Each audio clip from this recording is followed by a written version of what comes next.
నారాయణ వచ్చాడండి. వచ్చాడా? తీసుకొచ్చావా? ఎస్ సార్, తీసుకొచ్చాను, చూస్తారా?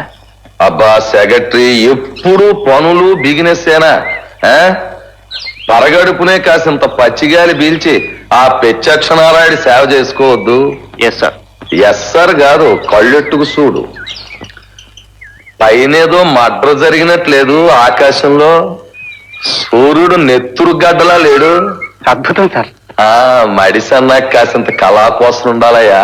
ఉత్తినే తింతొంగుంటే మడిసికి గొడ్డుకి తేడా ఏటి ఉంటది? Yes sir.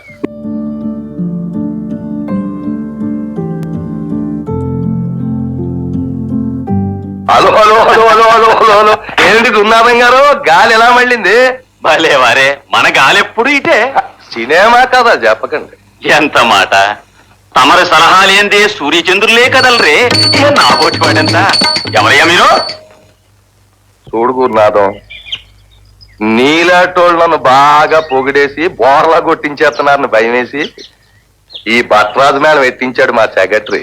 ఎవడైనా సరే పొగిడాడో వీళ్ళు బాగా కొట్టేస్తారు, నేను భారతం పట్టేస్తాను. ఆహా, ఓహో, పొగట్టంటే అసహించుకునే గొప్పతనం తమరొక్కరిలోనే ఉంది ఈ భూమి మీద.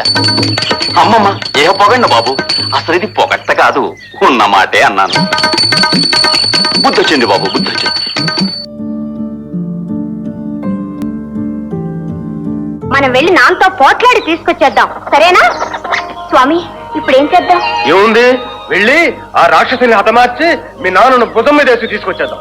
అబ్బా, నీకెప్పుడు తొందరే స్వామి. అప్పుడు రాముల వారు చూసి రమ్మంటే కాల్చొచ్చు, సీతమ్మ పాపళ్ళ. అవును తల్లి, మరి ఇప్పుడు ఏం చేద్దాం? అది మే ఇద్దరం చూసుకుంటాం.